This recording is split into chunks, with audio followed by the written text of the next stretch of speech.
Hello everyone, welcome to Educare current affairs में आज हम डिस्कस करेंगे 19 जून के करंट अफेयर्स। कैसे क्या रहेगा सेशन, बिल्कुल डिटेल में जानेंगे। टोटल 22 न्यूज़ को कवर किया है, इसमें स्टैटिक पोर्शन को जानेंगे, इनसे रिलेटेड जो पिछले दिनों में न्यूज़ रही थी उनको भी साथ में कवर करते हुए चलेंगे। ये मेनली आपके बैंकिंग एग्जाम के लिए इंपॉर्टेंट बनता है, इंश्योरेंस एग्जाम्स के लिए भी खास इंपॉर्टेंट बनता है, खासतौर पर जो आने वाले आरआरबी के एग्जाम्स है उनके लिए तो बिल्कुल खास इंपॉर्टेंट बनता ही है। और अगर आपको मंथली, डेली, वीकली हर प्रकार की अगर आपको पीडीएफ चाहिए, चाहे एस्थेटिक फॉर्मेट्स में हो चाहे फिर एमसीक्यू फॉर्मेट में हो, तो आप टेलीग्राम चैनल से जुड़ सकते हैं। नीचे डिस्क्रिप्शन बॉक्स में आपको लिंक और यूजर आईडी दी गई है, आप वहां से ज्वाइन कर सकते हैं। अन्यथा आप सर्च कीजिए टेलीग्राम पर एजुकेयर करंट अफेयर्स, आपको 3200 से भी ज़्यादा स्टूडेंट्स की स्ट्रेंथ का चैनल मिल जाएगा, उसे आप ज्वाइन कर सकते हैं। आगे बढ़ने से पहले ये है मेरा स्कोर कार्ड, ये मेरा IBPS PO का स्कोर कार्ड है जो मैंने 2021 में क्लियर किया है। इसमें मेरा highest score 28.25 current affairs banking economy में है। तो जिन सोर्सेज को मैंने फॉलो किया उन्हीं सोर्सेज का कंपैरिजन में लेकर आ रहा हूँ। मोर देन 4 सोर्सेज का कंपैरिजन है, आप अपना टाइम वेस्ट मत कीजिए और सोर्सेज 2-3 सोर्सेज को रीड करके उनमें से डेटा निकालना, उनमें नोट्स बनाना। आपको मैं ऑलरेडी नोट्स बना के दे रहा हूँ, तो आप जस्ट इनको फॉलो कीजिए और मैक्सिमम स्कोर कीजिए कम से कम टाइम में। बढ़ते हैं आज की फर्स्ट न्यूज़ की तरफ। आज की फर्स्ट न्यूज़ है, government of India and the United Nations signed an agreement on a web finding application to be used in the Palais des Nations. Palais des Nations एक यूनाइटेड नेशन की building है। सबसे बड़ी building तो United Nation की कहाँ पर है? न्यूयॉर्क में है, ठीक है। लेकिन ये यूनाइटेड नेशन की ही दूसरी बिल्डिंग है जिसे बोला जाता है पैलेस ऑफ नेशंस या पैलेसिस डेज नेशंस। ये कहाँ पर है? ये जेनेवा में है, ये जेनेवा में है। और इस पैलेसेस डे नेशंस में क्या है कि 5 तो बिल्डिंग्स है और 21 फ्लोर्स है। तो लोग जो डेलीगेशंस वहाँ पर जाते हैं उनको बड़ा कन्फ्यूजन हो जाता है बिल्डिंग्स को खोजने में, डिपार्टमेंट्स को खोजने में, ऑफिस को खोजने में, रूम्स को खोजने में, इन सारी चीज़ों को पता लगाने में, खोजने में, इधर उधर पूछना होता है, काफ़ी उनका एक तरह से टाइम वेस्ट होता है। तो इसी चीज़ को दूर करने के लिए recently United nation office at Geneva, ये जेनेवा में ही स्थित है, यानी इसी पैलेस ऑफ नेशंस इसी में स्थित है ये headquarter, United nation of office at Geneva. इस ऑफिस में अगर आपको जाना है तो इसमें आपको ज़्यादा समस्या नहीं आएगी अगर आप वेब फाइंडिंग एप्लीकेशन का यूज़ करके अगर इसमें जाते हैं, क्योंकि इसमें हर ऑफिस, हर रूम, हर चीज़ का आपको डायरेक्शन मिल जाएगा। एज ए मैप काम करेगा United nation office at Geneva, इसमें एज ए मैप काम करेगा वेब फाइंडिंग एप्लीकेशन।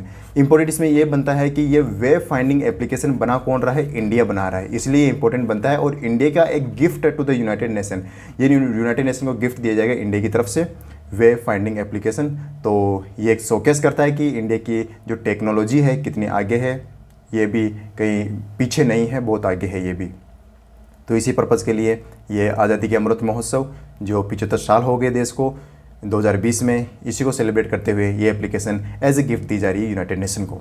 तो याद रखिए ये यूज़ की जाएगी United Nations office at Geneva, जो कहाँ पर स्थित है? पैलेस ऑफ नेशंस में स्थित है। और द पैलेस ऑफ नेशंस कहाँ पर स्थित है? ये एरिना पार्क जेनेवा में स्थित है, जेनेवा के एरिना पार्क में ये स्थित है, ये आप ही याद रखिए।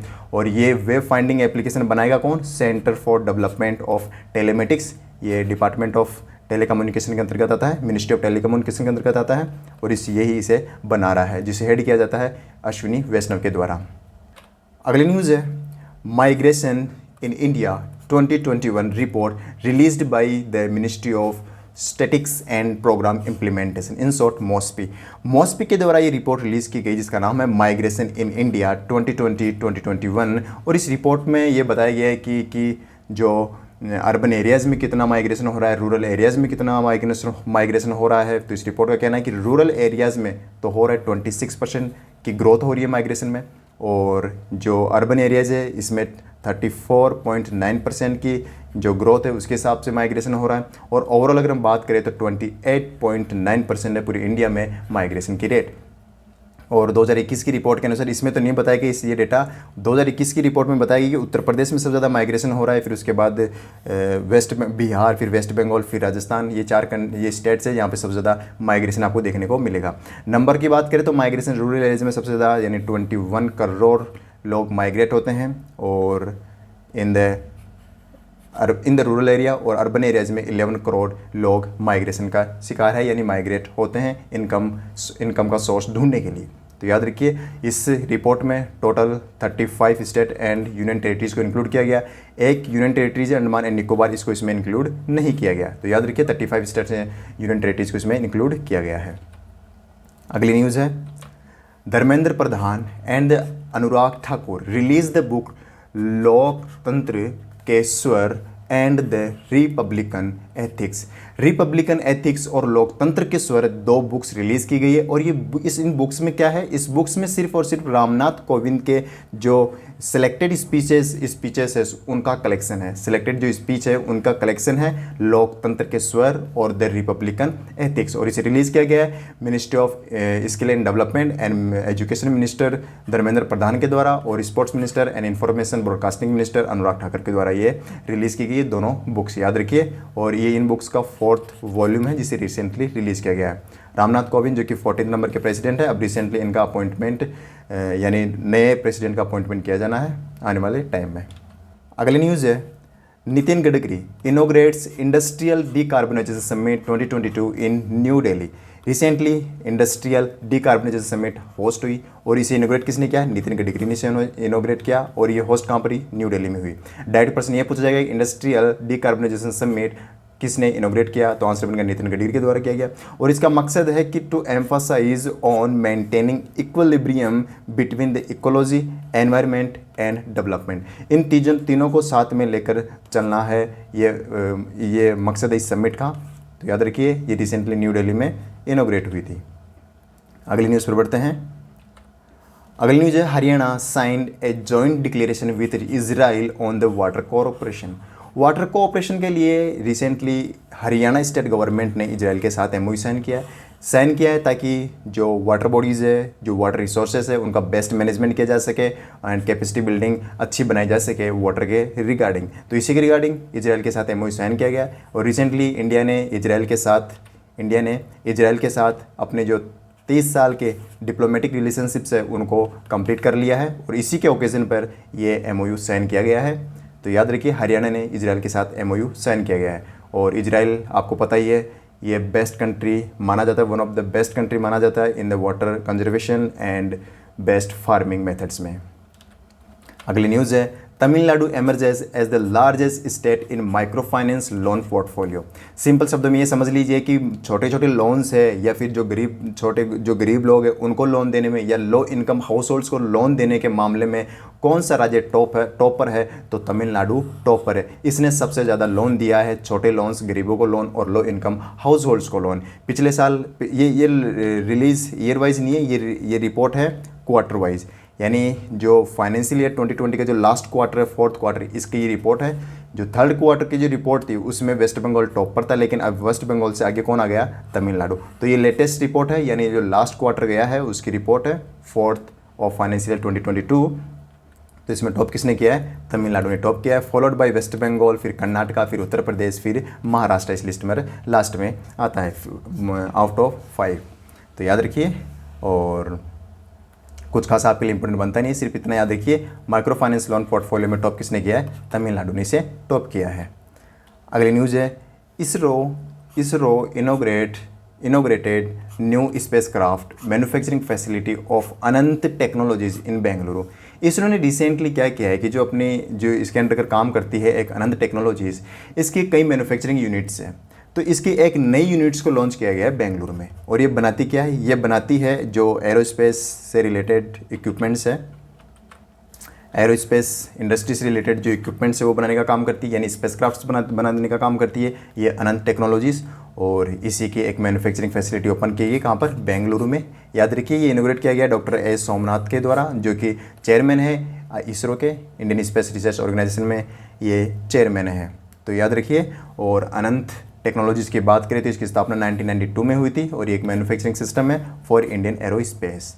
अगली न्यूज़ है, the latest phase of Puneet Sagar Abhiyan launched by NCC national cadet corps, इसके द्वारा लॉन्च किया गया ये पुनीत सागर अभियान है। ये नया अभियान नहीं है, पहले भी लॉन्च किया जा चुका है, यानी ये दिसंबर 2021 में लॉन्च किया गया था, लेकिन इसका एक नया फेज लॉन्च किया गया है पुनीत अब पुनीत सागर अभियान ये लॉन्च किया था वर्ल्ड एनवायरनमेंट डे के ओकेजन पर इसे लॉन्च किया गया था। और इसका मकसद क्या है? इसका मकसद सिंपल है कि जो वाटर बॉडीज है, रिवर्स है, लेक्स है और बीचेज है, वहाँ पर प्लास्टिक और अदर वेस्टेज को क्लीन अप करना, ये इसका मुख्य उद्देश्य है इस पुनीत सागर अभियान का। और इसे क्लीन अप कौन करेगा? एनसीसी के जितने भी 10 स्टेट्स और 4 यूनियन टेरिटरीज से जितने भी 74 कैडेट्स है उनके द्वारा इसे क्लीन किया जाना है। ना केवल क्लीन अप बल्कि अवेयरनेस भी बढ़ाना इस अभियान का, इस पुनीत सागर अभियान का मेन उद्देश्य है।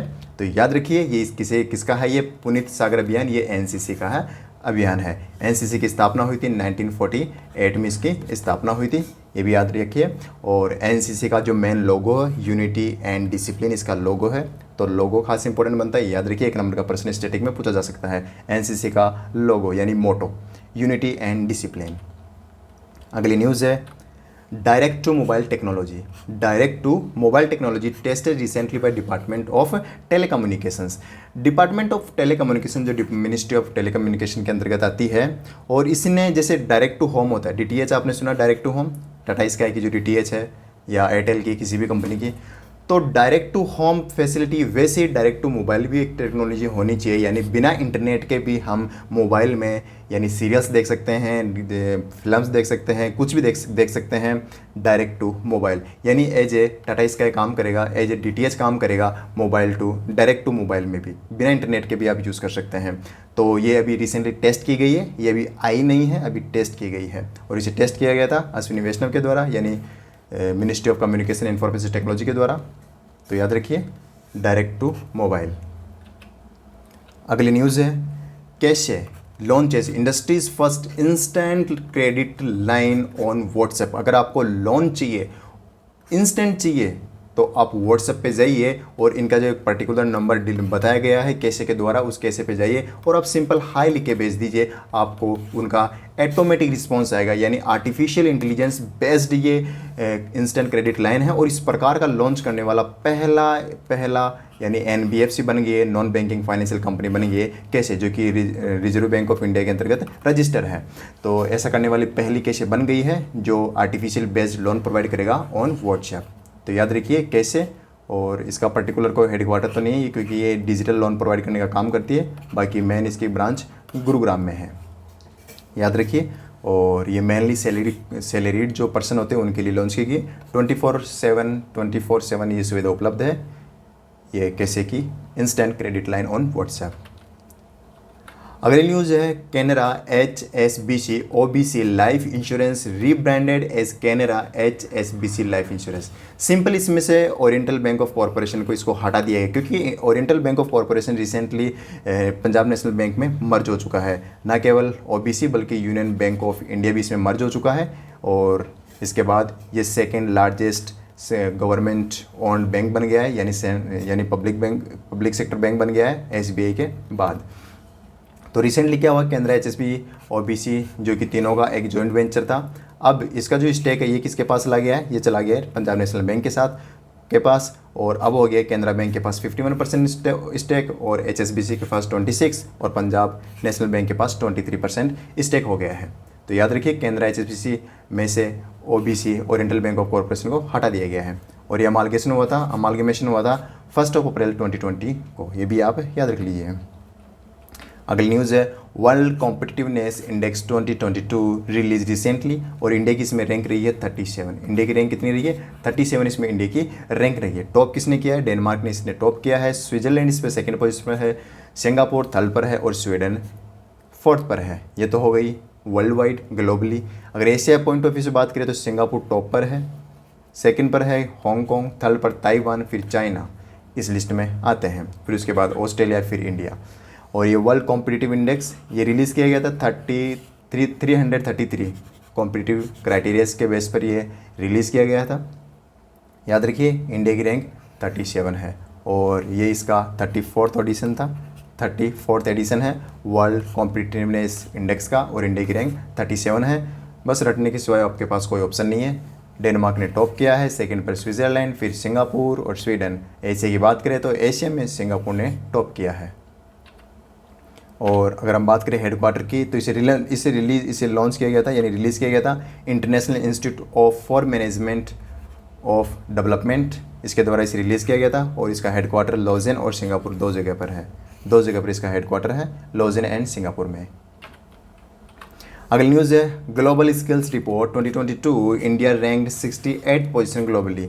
अब कॉम्पिटिटिवनेस इंडेक्स के बाद आती है global skill report. Global skill report का इसका मेन उद्देश्य है, इसका जो रिपोर्ट रिलीज़ करने का उद्देश्य है कि किस देश में स्किल्स पर ज़्यादा फोकस किया जाता है। तो इसमें इंडिया की रैंक है 68, सबसे ज़्यादा फोकस किया जाता है स्विट्ज़रलैंड में, जिसे स्विट्ज़रलैंड ने टॉप किया है, फिर उसके बाद डेनमार्क, फिर इंडोनेशिया, फिर बेल्जियम। इंडोनेशिया जो कि एशियन कंट्री, इसका मतलब एशिया में टॉप किसने किया है, इंडोनेशिया ने इसे टॉप किया है। और एशिया के पॉइंट ऑफ व्यू से इंडिया की 19th रैंक है और वर्ल्ड वाइड 68th रैंक है। अगर स्टेट वाइज बात करें तो वेस्ट बंगाल ने टॉप किया है स्किल प्रोफिशिएंसी में, वेस्ट बंगाल ने टॉप किया है। और वर्ल्ड वाइड इंडिया की रैंक 68 है और एशिया में 90th है। याद रखिए स्विट्ज़रलैंड ने टॉप किया है, एशिया में इंडोनेशिया ने टॉप किया है। अगली न्यूज़ है India successfully test short range ballistic missile Prithvi second. Prithvi के 3 वर्जन आ चुके हैं, फर्स्ट, सेकंड एंड थर्ड। अभी रिसेंटली सेकंड को टेस्ट किया गया है और इसे टेस्ट किया गया है चांदीपुर ओडिशा में। और जो पृथ्वी है, ये जो पृथ्वी मिसाइल है, ये एक तो शॉर्ट रेंज है, बैलिस्टिक मिसाइल है, प्लस ये सरफेस टू सरफेस मिसाइल है, सिर्फ सरफेस टू सरफेस मिसाइल है। और बैलिस्टिक मिसाइल का मतलब होता है कि वह मिसाइल जो with in the earth atmosphere रहती है, with in the earth atmosphere जो मिसाइल रहती है उसे बोला जाता है ब्लास्टिक मिसाइल, शॉर्ट रेंज ब्लास्टिक मिसाइल। और इसकी जो रेंज है सेकंड की वह है 250 किलोमीटर, और फर्स्ट की है 150 किलोमीटर और थर्ड की है 350 किलोमीटर। यानी लेटेस्ट वर्जन जो थर्ड उसकी कितनी रेंज है, 350 रेंज है, 350 किलोमीटर। और ये जो पेलोड जो ले जा सकती है, यानी वेट जो उठा सकती है, वो 500 kg से 1000 kg तक का ये पेलोड ले सकती है पृथ्वी सेकंड। तो याद रखिए पृथ्वी सेकंड रिसेंटली कहाँ टेस्ट की गई, चांदीपुर। और ये जो पृथ्वी है ये इनिशियली किसने डेवलप किया था, ये डेवलप किया था इंडियन नेवी ने इनिशियली इसे डेवलप किया था, लेकिन इसके बाद इसे इंडियन आर्मी को दे दिया गया, इंडियन आर्मी को इसे दे दी गई इस टेक्नोलॉजी को। और अभी इस टेक्नोलॉजी पे काम कौन कर रहा है, DRDO इस टेक्नोलॉजी पर काम कर रहा है। तो ये अभी अगर हम बात करें तो ये टेक्नोलॉजी किसकी है, तो DRDO की ये टेक्नोलॉजी है। अगली न्यूज़ है India, Israel, UAE and US forms I2U2 grouping. I2 में 2I कितने हो गए, कौन कौन हो गए, इंडिया और इजराइल, और 2U कौन हो गए, UAE और US। तो ये रिसेंटली एक ग्रुप बनाया गया है और ये वेस्ट एशिया का एक प्राइम यानी एक मेन ग्रुप हो गया है, जिसका मकसद रहेगा वेस्ट एशिया में डेवलपमेंट्स का, कॉमन डेवलपमेंट्स का, कॉरपोरेशन का। मेनली इसका फोकस रहेगा फूड सिक्योरिटी का, फूड सिक्योरिटी का मेन उद्देश्य रहेगा। इसे फॉर्म किया है, बनाया किसने, USA ने इसे फ्रेम किया है। और ये तीनों आपको पता ही है, ये एशियन कंट्रीज़ है। बढ़ते हैं अगली न्यूज़ की तरफ।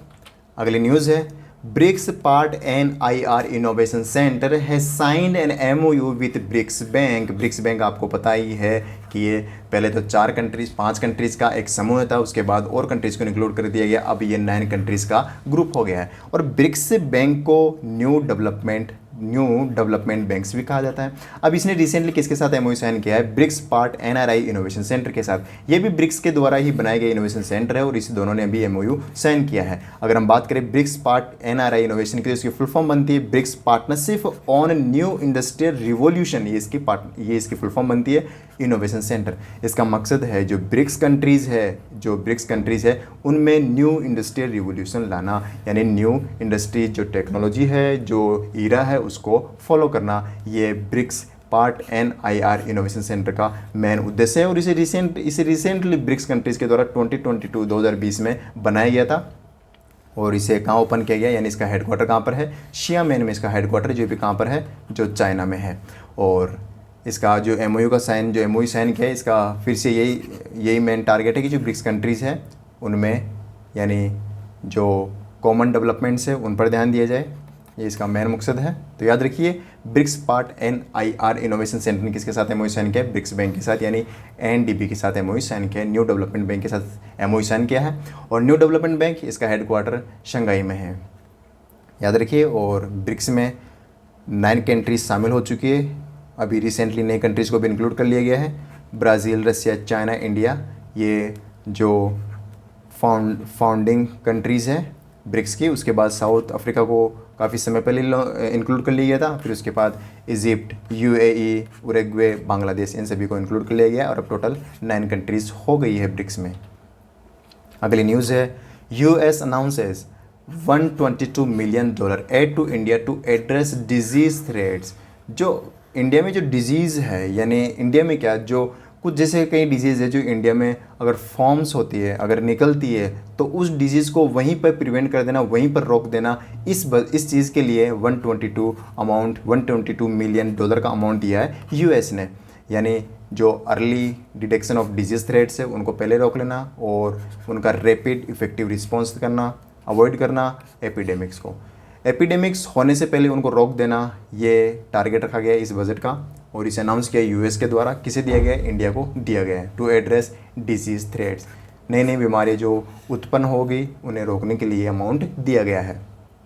ये अमाउंट 3 जो इंस्टीट्यूशंस है उनको दिया गया है, आईसीएमआर को, Indian council of medical research जिसका हेडक्वार्टर न्यू दिल्ली में है, एनआईवी को, नेशनल इंस्टीट्यूट ऑफ बायोलॉजी जिसका हेडक्वार्टर पुणे में है, और तीसरा दिया गया है एनआईई को, नेशनल इंस्टीट्यूट ऑफ एपिडेमोलॉजी को दिया गया है जिसका हेडक्वार्टर चेन्नई में है। तो याद रखिए इन तीनों को दिया गया है यूएस के द्वारा। अगली न्यूज़ है, Egypt host 8th global conference of youth parliamentarians in Sharm El Sheikh शहर। यानी शर्म एल शेख जो शहर है, जो सिटी है इजिप्ट की, यहाँ पर recently global conference of youth parliamentarians host होने जा रहा है। और इसका होस्ट करने का टारगेट ये है कि जितने भी देश इसमें इंक्लूड होंगे इस कॉन्फ्रेंस में, उन देशों के जितने भी जो यंग पार्लियामेंट्रियंस है उनको इसमें इंक्लूड करना है। और इंडिया की तरफ से कौन जा रहे हैं? एस फंगो कोनियाक इसमें शामिल हो रहे हैं। ये फीमेल है और ये फीमेल नागालैंड में इलेक्ट होने वाली पहली मेंबर ऑफ पार्लियामेंट वुमेन है टू द राज्यसभा। तो याद रखिए एस फंगो कोनियाक जो कि नागालैंड से आती है और ये यंगेस्ट कह सकते हैं या फिर फर्स्ट फीमेल जो कि मेंबर ऑफ पार्लियामेंट बनी है राज्यसभा की। तो ये ही इस कॉन्फ्रेंस में जाएगी, इसी कॉन्फ्रेंस में इन्होंने पार्टिसिपेशन लिया है। तो याद रखिए शर्म एल शेख शहर में ये होस्ट होनी है। अगली न्यूज़ है, एशिया ओशियाना ओपन चैंपियनशिप 2022। ये गेम्स होस्ट होने जा रहे हैं कहाँ पर? साउथ कोरिया में होस्ट हो रहे हैं, अभी कंटिन्यू हैं। और इसमें रिसेंटली एक इवेंट हुआ जिसका नाम है world para power lifting. Power lifting के मामले में इंडिया की तरफ से 2 लोगों ने ब्रॉन्ज मेडल जीते हैं, एक तो मनप्रीत कौर ने और एक परमजीत कुमार ने। मनप्रीत कौर ने 41 केजी कैटेगरी में इन्होंने ब्रॉन्ज जीता है और मेल कैटेगरी में परमजीत कुमार ने 49 केजी में इन्होंने ब्रॉन्ज जीता है। तो याद रखिए, आप सिंपली इतना याद रख लीजिए कि मनप्रीत कौर और परमजीत कुमार दोनों पावर लिफ्टिंग से यानी पैरा पावर लिफ्टिंग गेम से रिलेटेड हैं और ये एशिया ओशियाना ओपन चैंपियनशिप 2020 कहाँ होस्ट हो रही है? तो साउथ कोरिया में होस्ट हो रही है। तो ये 2 चीज़ याद रखिए। अगली न्यूज़ है, Microsoft shuts down internet explorer after 27 years. इसे लॉन्च किया गया था 1995 को इसका फर्स्ट वर्जन लॉन्च किया गया था। उसके बाद इसका लास्ट वर्जन 2013 में इसका 11th वर्जन लास्ट लॉन्च किया गया था। यानी उसके बाद इस पर काम करना बिल्कुल बंद कर दिया गया था। उसके बाद इन्होंने एक दूसरे प्रोजेक्ट पर काम करना शुरू किया, यानी इनका एक दूसरा नया ब्राउज़र उन्होंने बनाया जिसका नाम है एज, और इस एज पर इन्होंने काफ़ी सफलता हासिल की है। और अब रिसेंटली इनका जो पुराना ब्राउज़र था इंटरनेट एक्सप्लोरर, इनको कम्प्लीटली शट डाउन कर दिया है फ्रॉम द 15 जून 2022। अब इससे डायरेक्ट आपको कहाँ पे फॉरवर्ड कर दिया जाएगा, आपको रीडायरेक्ट कर दिया जाएगा ब्राउज़र एज पर। और ब्राउज़र एज कब लॉन्च किया गया था? 2015 में। अगली न्यूज़ है, world day to combat desertification and drought is marked every year on 17 June. हर साल को हम 17 मई को world day to combat desertification and drought मनाते हैं। इस डे का मकसद है जो भूमि डेजर्ट हो चुकी है उसे फिर से फर्टाइल बनाना इस डे का मकसद है। और इस साल की थीम है rising up from the drought together. Rising up from drought together ये इस साल की थीम है। तो ये थीम याद रखिए और हर साल को 17 जून को मनाते हैं, 17 जून को मनाते हैं, ये भी आप याद रखिए। अगली न्यूज़ है, eminent Urdu scholar professor Gopi Chand Narang passed away. Recently Gopi Chand Narang का निधन हो गया है और ये उर्दू की स्कॉलर है और ये प्रोफेसर रह चुके हैं यूनिवर्सिटी ऑफ दिल्ली में और जामिया मिलिया इस्लामिया, इस यूनिवर्सिटी में, इन दोनों यूनिवर्सिटीज़ में ये प्रोफेसर रह चुके हैं और रिसेंटली इनका निधन हो गया है। इनको पद्म भूषण और साहित्य अकादमी अवार्ड से भी सम्मानित किया जा चुका है और ये उर्दू क्रिटिक्स थे, थ्योरिस्ट थे, लिंग्विस्ट थे, तो काफ़ी इनके पास उपलब्धियाँ थी प्रोफेसर गोपी चंद नारंग और इनका रिसेंटली निधन हो गया है। गोपी चंद नारंग, इनका जन्म डुकी में हुआ था और डुकी अभी रिसेंटली जगह कौन सी है, बलूचिस्तान है पाकिस्तान में, यानी सेपरेशन से पहले इनका जन्म हुआ था डुकी में और अभी सेपरेशन के बाद इस जगह का क्या नाम है, बलूचिस्तान है, जो कि कहाँ पर है, पाकिस्तान में है। तो ये याद रखिए, गोपी चंद नारंग जो कि एक प्रोफेसर है, एक उर्दू के स्कॉलर है, इनका रिसेंटली निधन हो गया। यह था 19 जून का करंट अफेयर्स। कैसे लगा सेशन कमेंट करके बताइए। अब मिलते हैं 20 जून के करंट अफेयर्स में, तब तक के लिए गुड बाय।